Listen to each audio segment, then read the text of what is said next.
News 18 से बोले हरक सिंह रावत, इस बार बीजेपी की सरकार नहीं बनने वाली है। बीजेपी ने 6 साल के लिए निष्कासित कर दिया है। इस वक्त की सबसे बड़ी जानकारी उन्होंने न्यूज 18 से एक्सक्लूसिव बातचीत में क्या कहा है, ये हम आपको बता रहे। उत्तराखंड के पूर्व मंत्री हरक सिंह रावत ने न्यूज 18 से एक्सक्लूसिव बातचीत करते हुए कहा कि उन्हें बीजेपी से बर्खास्त होने के बारे में कोई जानकारी नहीं दी गई। उन्हें सोशल मीडिया से इस बारे में पता चला। उन्होंने अपने ऊपर लगे आरोपों का जवाब देते हुए कहा कि उन्होंने अपनी बहू के लिए कभी टिकट की मांग नहीं की थी। हाँ, उन्होंने सर्वे कराने के लिए जरूर कहा था और ये भी कहा था कि अगर मेरी बहू जीतने की स्थिति में है तो उसे टिकट दिया जाए। हरक सिंह रावत ने कहा कि वो पिछले काफी समय से बीजेपी में घुटन महसूस कर रहे थे और पार्टी ने उन्हें निकालकर उनका बोझ कम किया है। हरक सिंह ने कांग्रेस में शामिल होने के संकेत भी दिए। तो कांग्रेस में जाने की कोई शर्त नहीं है, लेकिन इस बीच बीजेपी ने कड़ा तेवर अख्तियार करते हुए सीधे 6 साल के लिए पार्टी से निष्कासित कर दिया है। हरक सिंह रावत, जो कि अब वक्त वक्त पे अपना बाकी तेवर दिखाते रहे हैं, और इस बार जब उन्होंने कुछ ऐसी शर्तें रखी कि बीजेपी हर हाल में उनकी बहू को टिकट दे, हालांकि इस बात से वो इनकार कर रहे हैं। उनका कहना है कि हमने ऐसा नहीं कहा था। हाँ, ये जरूर कहा था कि मेरी बहू को टिकट उस शर्त पे दिया जाए अगर वो जीतने की स्थिति में है। लेकिन न्यूज 18 से एक्सक्लूसिव बातचीत में क्या कहा, सुनिए आप पहले। उत्तराखंड में इस समय कोई सच माने न माने, मैं पिछले 1 साल से इस बात को कह रहा हूं। एक एक सीट पर आप एनालिसिस कर लो। मैंने अमित शाह जी से, नड्डा जी से, सारे प्लाजो सबसे कहा है, कुछ भी कर लें, उत्तराखंड में कांग्रेस की सरकार आ रही है, पूर्ण बहुमत से कांग्रेस सरकार आ रही है। कांग्रेस पार्टी में जाने की कोई शर्त नहीं और कांग्रेस पार्टी की सरकार आने वाली है, ये कहा है हरक सिंह रावत ने। हालांकि बीच में इस तरीके की चर्चा चलने लगी थी कि ये बगावती तेवर दिखा रहे हैं पार्टी को, और अगर इनकी शर्तें बीजेपी ने नहीं मांगी तो ये दूसरी पार्टी का रुख कर सकते हैं। और इस बीच इन्होंने संकेत बिल्कुल दे दिया है और सीधे सीधे खुल के कहा है, मैं कांग्रेस में शामिल हो सकता हूं, कांग्रेस में जाने के लिए कोई शर्त नहीं है। इस बात का भी जिक्र किया है उन्होंने। एक एक करके जब सवाल पूछे गए तो न्यूज 18 से हरक सिंह रावत ने क्या क्या बड़ी बातें बोली है, ये हम आपको बताते हैं। सबसे पहले 2 टुका, उत्तराखंड में कांग्रेस पार्टी की सरकार बनने वाली है। इस बार बीजेपी की सरकार नहीं बनेगी, लेकिन बीजेपी ने 6 साल के लिए निष्कासित कर दिया है। बीते कई दिनों से हमने देखा कि कई मीटिंग्स जो बीजेपी की हो रही थी उत्तराखंड के लिहाज से, वहां पे वो नहीं जा रहे थे। और इस बीच हमारे सहयोगी अरुण सिंह हमारे साथ जुड़ चुके हैं। अरुण, मैं आपसे ये समझना चाहती हूँ कि हरक सिंह रावत ने पहले संकेत दे दिए थे कि मैं बागी होने वाला हूं, बगावत करने वाला हूं, क्योंकि वो पार्टी की बैठकों से, महत्वपूर्ण चुनावी बैठकों से दूरी बना चुके थे और जिन शर्तों के बारे में कह रहे हैं कि हमने नहीं कहा, वही सच्चाई है, यानी बहू को टिकट चाहिए था। देखिए, हरक सिंह रावत ने जरूर जब मंत्रिमंडल से बैठक से वो निकले थे बाहर और इस्तीफा देने का ऐलान किया, तब उन्होंने कहा था कि उनके क्षेत्र में विकास नहीं हो रहा है, इसलिए वो इस्तीफा दे रहे हैं। लेकिन असल बात ये थी कि वो अपने बहू के लिए भी टिकट मांग रहे थे। बीजेपी ने टिकट देने से इनकार कर दिया। उसके बाद उसी दिन तय हो गया था कि उनको कांग्रेस में आना है, उनकी घर वापसी होनी है। हरक सिंह रावत कांग्रेस को छोड़कर बीजेपी में गए थे। अब बीजेपी के बाद फिर कांग्रेस में वापसी की तैयारी है और उनकी बात भी शीर्ष नेतृत्व से लगभग फाइनल है। सिर्फ एक पेच है, पेच ये है कि हरीश रावत, जिनको एक तरह से मुख्यमंत्री पद का उम्मीदवार और चेहरा मानते हैं कांग्रेस के नेता, वो नहीं चाहते कि हरक सिंह रावत आकर के उनकी दावेदारी में किसी तरह की कोई समस्या खड़ी करे। तो हरक सिंह रावत कांग्रेस में शामिल होंगे, ये लगभग तय है। लेकिन हरीश रावत का वीटो है। हरीश रावत किन शर्तों पर मानते हैं, आलाकमान उनको कैसे मनाता है, ये देखने वाली बात होगी। रीमा, बिल्कुल, मैं अरुण आपके पास लौटूंगी। नेहा जोशी बीजेपी की लीडर इस वक्त हमारे साथ जुड़ चुके हैं। नेहा जी, मैं आपसे समझना चाहती हूं कि चाहे उत्तर प्रदेश हो या उत्तराखंड हो, आप लोग दोनों ही जगह सेम स्थिति में है, यानी आपके जो नेता हैं वो पार्टी छोड़ रहे हैं। धन्यवाद सभी को। देखिए, सबसे पहले तो मैं ये कहना चाहूंगी कि हरक सिंह रावत जी जिस तरीके की राजनीति पिछले 1 साल से कर रहे थे, अब देखिए, जनहित के कोई मुद्दे हों अगर, तो किसी भी जनप्रतिनिधि का अड़ना लड़ना, अपनी ही सरकार के खिलाफ भी हो जाना लोकतंत्र में पूरी तरीके से अलाउड है, इनफैक्ट होना भी चाहिए। तो आप देखेंगे, जब कोटद्वार मेडिकल कॉलेज की बात आई तो आदरणीय मुख्यमंत्री जी ने स्वयं आगे बढ़कर उनकी जो बात थी उसको माना, उसको स्वीकारा। लेकिन जहां बात आती है परिवारवाद की, जहां ये शर्तें आ जाती हैं कि मैं चुनाव लड़ूंगा इस सीट से और मेरी बहू को इस सीट से चुनाव लड़ा दिया जाए, जिनकी बहू आज भाजपा की प्राथमिक सदस्य भी नहीं है, तो नेहा भारतीय जी, जनता पार्टी में ये इस संभव नहीं बीच में एक पॉइंट मेंशन करती हूं। जब हमारे जी। सहयोगी ने हरक सिंह रावत से बातचीत की तो उनका सीधे कहना था कि मेरी ऐसी कोई शर्त नहीं थी कि बहू को टिकट चाहिए। हाँ, मैंने इतना जरूर कहा कि अगर मेरी बहू जीतने की स्थिति में है, सर्वे करा के देखिए तो टिकट दीजिए। क्या सच्चाई है अंदर खाने की, आप ही बताइए हमें। देखिए, अब हरक सिंह रावत जी आज जिस स्थिति में हैं, घर के ना घाट के वाली स्थिति में, तो आज वो ये बातें कहेंगे ही। लेकिन आप क्योंकि आप मीडिया से हैं, न्यूज़ 18 की पूरी टीम यहाँ पे है, हर कोई आपको यही बात बताएगा कि सारा जो मामला था, हाँ। बल्कि जो कोटद्वार मेडिकल कॉलेज का भी मामला था, जहाँ तक मुझे ज्ञात है, वो भी इसी के इर्द-गिर्द था। एक प्रेशर बनाने की कोशिश की जा रही थी, किसी की तरह उनकी बहू को टिकट दिलाया जा सके। अब देखिए, इस तरीके का परिवारवाद शायद कांग्रेस में चल जाता होगा, लेकिन भारतीय जनता पार्टी में इसको एक्सेप्ट नहीं कर सकते। इतने सारे सक्रिय कार्यकर्ता हैं, कद्दावर नेता हैं, उनको छोड़ के किसी ऐसे व्यक्ति को टिकट दे देना, केवल वो किसी के परिवार से संबंधित हो, ये भाजपा में बिल्कुल संभव नहीं है। कई ऐसे शीर्ष के नेता हैं जिनके बेटे राजनीति में सक्रिय हैं, वो बीजेपी से ही ताल्लुक रखते हैं, ये भी एक सच्चाई है। लेकिन मुझे दूसरा पहलू आपसे समझना है, उस पे हम डिबेट करेंगे तो लंबा डिबेट खींचेगा। मुझे आपसे ये जानना है कि चाहे उत्तर प्रदेश का की स्थिति में उठा के देखूं, या आंकड़े वहां के नेताओं की उठा के देखूं, या फिर उत्तराखंड को देखूं, बागी ज्यादा वही नेता हो रहे हैं जिसको ऐन चुनाव से पहले चाहे उत्तर प्रदेश या उत्तराखंड में आप लोगों ने बुलाया हो, अपनी पार्टी में अपने कार्यकर्ताओं, अपने जमीनी नेताओं से ज्यादा वैल्यू दिया हो, आज वही बगावती तेवर अपना रहे हैं। इस पे शीर्ष नेतृत्व तो कुछ सोच रहा है क्या? देखिए, मैं ये बात तो नहीं मानूंगी आपकी कि उनको अपने नेताओं से ज्यादा वैल्यू दी हो। लेकिन हाँ, कहीं ना कहीं ये बताता है कि जो हमारी पार्टी की नीति और रीति है, एक कार्डर बेस्ड पार्टी है, एक डिसिप्लिन पार्टी है, एक अनुशासन जो है वो हर कार्यकर्ता से एक्सपेक्ट करती है। दबाव की राजनीति नहीं चलती भारतीय जनता पार्टी के अंदर कि आप चुनाव के समय में कोई दबाव बना लें, अपने परिवार के लिए टिकट मांग ले। तो जाहिर है कि वो नेता जो इस अपेक्षा से आए थे कि अगली बार वो अपनी नहीं है, अपने परिवार की राजनीति भी आगे बढ़ा लेंगे, तो उनको बहुत कष्ट हो रहा है और वो निकलने की कोशिश कर रहे हैं। तो देखिए, मेरा तो मानना है कि चुनाव एक सफाई का भी टाइम होता है। नेहा तो, जोशी, और सारे सवाल है, मैं आपका एक बार फिर से रुख करती हूँ, लेकिन इस बीच हमारे दर्शक चाहते हैं कि हरक सिंह रावत ने कहा क्या है जब पार्टी से उन्हें निलंबित किया गया, तो सबसे पहले वो सुनते हैं। लेकिन अब मुझे नहीं लगता कि, देखिए मैंने कहा ना कि ईश्वर शायद इनको बुद्ध विनाशकारी विपरीत बुद्धि, इनको शायद जब किसी के दिन आने लगते हैं तो उससे ऐसी गलतियां होती हैं। मैं तो मिलिट्री साइंस का विद्यार्थी रहा हूं, मैं विश्वविद्यालय में 25 साल सैन्य विज्ञान को पढ़ाया है, और मैंने देखा कि जब किसी राजा के या किसी को हारना होता है, किसी की कोई पराजय लिखी होती है, उसको नुकसान होना होता है, तो उसको वही बुद्धि देता है आदमी। और मुझे लगता है कि मैं उत्तराखंड के हित में देख रहा हूं उनके इस निर्णय को।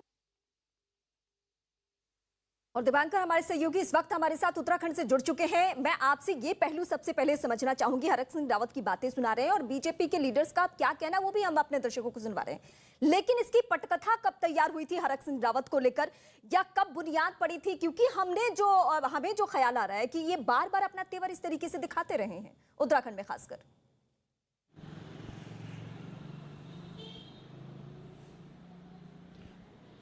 बिल्कुल, अब से लगभग 2 साल का वक्त बीत चुका है जब हरीश रावत से एक सवाल पूछा गया था कि क्या जो बागी थे 2016 के उनके वापसी के दरवाजे यहां पर खुलेंगे, तो उनका कहना था कि जो भी यहां पर ये बागी हैं इनको आना है तो अभी आए, वरना बाद में ना आए। 2 साल से इस तरह का माहौल था और तभी न्यूज़ 18 ने खबर दिखाई थी कि हरक सिंह रावत कांग्रेस में वापस जाएंगे, और आज वो दिन आ चुका है। पिछले 1 साल में अगर आप देखेंगे तो त्रिवेंद्र सिंह रावत जब मुख्यमंत्री रहे तो इनके बीच तनातनी रही। तीरथ सिंह रावत के वक्त में थोड़ा हरक सिंह रावत थोड़े सहज जरूर रहे, लेकिन फिर जब पुष्कर धामी आए तो फिर हरक सिंह रावत ने वही प्रेशर पॉलिटिक्स की, और अब फाइनली वो बीजेपी छोड़कर जा चुके हैं। तो पिछले 20-25 दिनों से बीजेपी को ये पता था, बीजेपी मूड भांप चुकी थी हरक सिंह रावत का कि ये कहीं ना कहीं कांग्रेस में जरूर जाएंगे, और वही आज हो रहा है। लेकिन जो सवाल अभी आपने नेहा से पूछा था उसका जवाब ये था कि बीजेपी का जो कार्यकर्ता है वो जरूर इस बात से निराश है कि जो दूसरी पार्टी से आए हुए लोग हैं उनका ज्यादा तवज्जो देते हैं, और कहीं ना कहीं बीजेपी ने हरक सिंह रावत को बाहर करके ये मैसेज अपने उन दावेदारों को भी दिया है जो कहीं ना कहीं कई सीटों पर दावा कर रहे हैं। अब वो शांत जरूर होंगे कि अगर हमने टिकट मांगने की कोशिश की और ज्यादा पार्टी के अगेंस्ट गए तो हमें भी बाहर का रास्ता दिखाया जा सकता है। दीपांकर, इस बीच एक और पॉइंट ये है कि क्या ये उत्तर प्रदेश से सबक लेते हुए इस तरीके से कदम उठाया जा रहा है कि इससे पहले कि आप पार्टी छोड़ के जाइए, हम आपको पार्टी से हटा रहे हैं, जिससे मेरे कार्यकर्ताओं में, पार्टी के कार्यकर्ताओं में मैसेज आए कि हाँ, हमने उस तरीके से वैल्यू दिया एक वक्त पे, लेकिन अभी अगर कोई जिद कर रहा है, कोई शर्तें मनवाने की कोशिश कर रहा है, तो हम मानने को तैयार नहीं है। दीपांकर,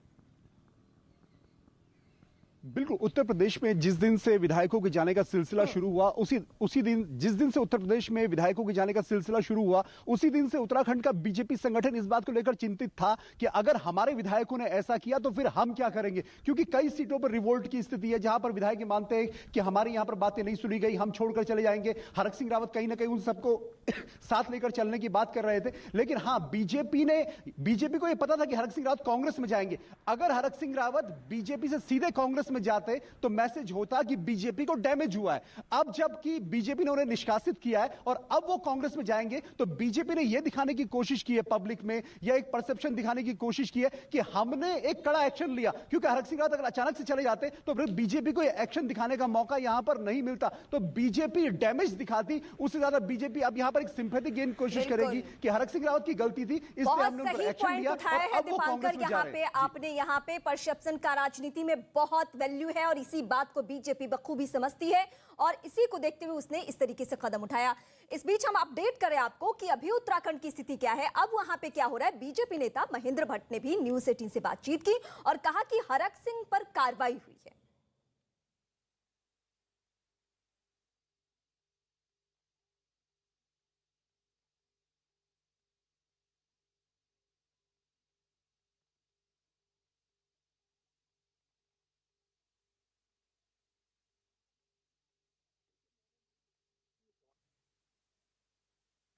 और कुछ जानकारी भी देखिए, मैंने न्यूज 18 से ही समाचार को भी देखा है ना, और कुछ जानकारी भी मैं लगा रहा हूँ, से बात कर रहा हूँ, जैसी कोई जानकारी मिलती है।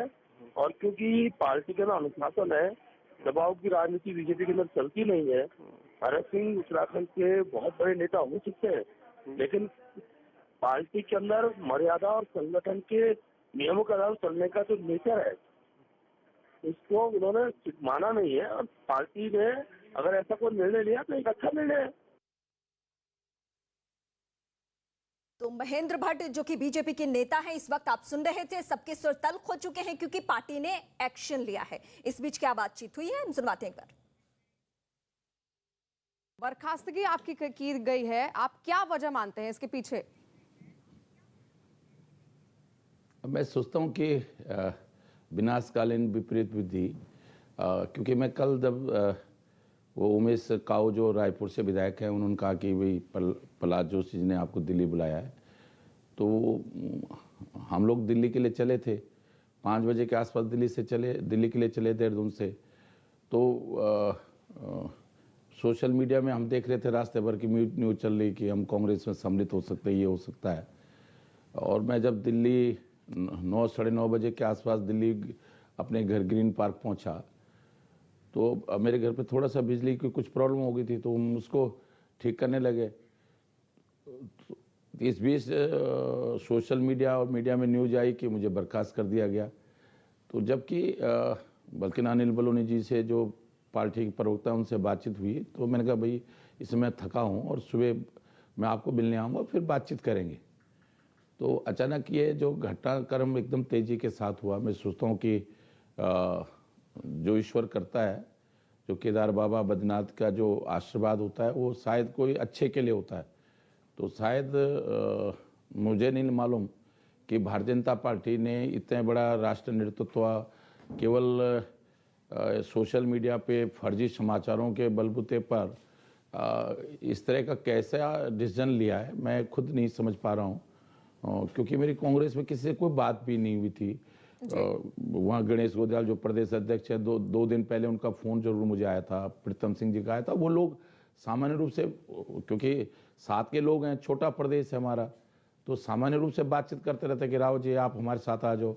तो मैंने उनसे कहा भी, जैसे टालने के लिए आदमी करता है कि नहीं ठीक है देखेंगे बात करेंगे, लेकिन कोई कल तो बिल्कुल भी मैं तो प्रहलाद जो हमारे उमेश काऊ जी ने कहा 3 फोन प्रहलाद जोशी के आए हैं और आपको बुलाया है, और मैं सिर्फ इसलिए आया था। अनिल बलून जी से बात हुई, अनिल बलून जी ने कहा मीडिया में ये चल रहा है कि मैं कल 12 बजे सम्मिलित। मैंने कहा भाई साहब मेरी किससे कोई बात ही नहीं हुई। मैंने कहा लेकिन हरक सिंह रावत जी, यहाँ पर बीजेपी का ये आरोप है कि पार्टी के कई सिद्धांत थे उनका आप पालन नहीं कर रहे थे, साथ साथ आपने अपनी बहू के लिए टिकट मांगा था।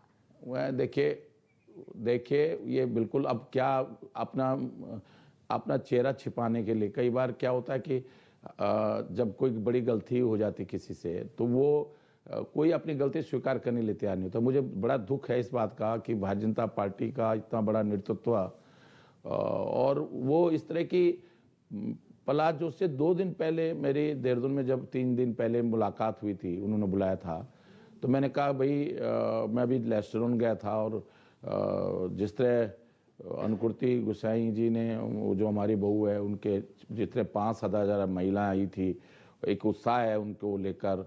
मैंने कहा इसलिए नहीं कि वो सामाजिक काम कर रहे हैं उस क्षेत्र में, तो मैंने कहा इसलिए नहीं कि वो मेरी बहू है और इसलिए उसको चुनाव लड़ाया। आप सर्वे करा लीजिएगा, अगर वो जीत सकती है तो उसको आप मौका दे दो। मैंने कहा मैं बहुत उत्तराखंड की राजनीति में काम करने के लिए तैयार नहीं हूँ, मुझे पार्टी में कोई काम दे दो और मैं पार्टी के लिए काम करूँगा। ये बात हुई थी। उन्होंने कहा ठीक है, आज आपने मुझसे ये बात कही है, मैं पार्टी के हाईकमान से, राष्ट्र अध्यक्ष जी से, माननीय अमित शाह जी से ये बात करूँगा और उसके बाद बताऊँगा। तो उसके बाद मैं कल इस उम्मीद में कि शायद प्रहलाद जोशी जी, मैंने तो क्या सिद्धांत है पार्टी के, मैं सोचता हूँ पिछली बार मुन्ना चौहान जी को और उनकी पत्नी को 2 टिकट दिए, यशपाल आर्य जी उनकी पत्नी को 2 टिकट दिए। मैं हमेशा एक बार मैं परिवारवाद के बिल्कुल खिलाफ हूँ, लेकिन के आप अगर किसी परिवार के जी हरक सिंह रावत जी, आप पर ये भी बीजेपी आरोप लगा रही है कि आप कांग्रेस के कई नेताओं के संपर्क में भी थे। देखिए मैं बिल्कुल नहीं संपर्क में था, मैं बिल्कुल, ये उनका झूठा आरोप है। मैंने कहा नहीं कि प्रीतम सिंह जी जो लीडर ऑपोजिशन है, जो हमारे कांग्रेस के प्रदेश के अध्यक्ष हैं गोदयाल जी, मेरे छोटे भाई हैं मेरे। तो दिल्ली में आज शाम बीजेपी की अहम बैठक होने जा रही है। बड़ी बैठक में यूपी चुनाव के 3रे और 4थे फेज के उम्मीदवारों पर चर्चा की जानी है। इस बैठक में मुख्यमंत्री योगी आदित्यनाथ, दोनों डेप्यूटी सीएम और यूपी प्रदेश अध्यक्ष स्वतंत्र देव सिंह भी शामिल होंगे। 3रे और 4थे फेज के होने वाले चुनावों को लेकर उम्मीदवार के चयन को लेकर यह बैठक होनी है, जिसमें ये सभी बड़े लीडर्स हिस्सा लेने वाले हैं। प्रत्याशियों के नामों पर मंथन होना है और आज की ये बड़ी बैठक, जिसमें सीएम योगी आदित्यनाथ और इसके अलावा 2 जो डेप्यूटी सीएम हैं उनकी भी मौजूदगी रहने वाली है। 23 जनवरी के बाद यूपी में चुनाव प्रचार में जुटेंगे गृह मंत्री अमित शाह। हर जिले में रैली कर सकते हैं। बीजेपी सूत्रों की माने तो अमित शाह पूरे यूपी का दौरा करेंगे। हालांकि अभी अमित शाह का कार्यक्रम तय नहीं हुआ है। उत्तर प्रदेश में फिर से बीजेपी को सत्ता में लाने के लिए अमित शाह मैदान में अब उतरने वाले हैं। तो अमित शाह की मौजूदगी रहेगी और नई स्ट्रैटेजी के साथ वो चुनावी मैदान में उतरने वाले हैं और कहा यह जा रहा है कि संभवतः हर जिले का दौरा करने वाले हैं अमित शाह। तो कैंपेन और बीजेपी के आप स्टार प्रचारक के तौर पे देख सकते हैं, बीजेपी में जिनकी भूमिका सबसे अहम है और चुनावों के लिहाज से जिनकी भूमिका सबसे ज्यादा अहम है, अमित शाह पार्टी में उस तरीके से हैं कि जो वो चाहते हैं वही होता है, क्योंकि उनकी चुनावी राजनीति पे खूब पकड़ है। उन्हें मालूम है कि किस तरीके से सक्रिय होना है और 2017 में अगर सरकार की स्थिति रही बनने की, तो उसमें सबसे बड़ी भूमिका अगर किसी की रही तो वो अमित शाह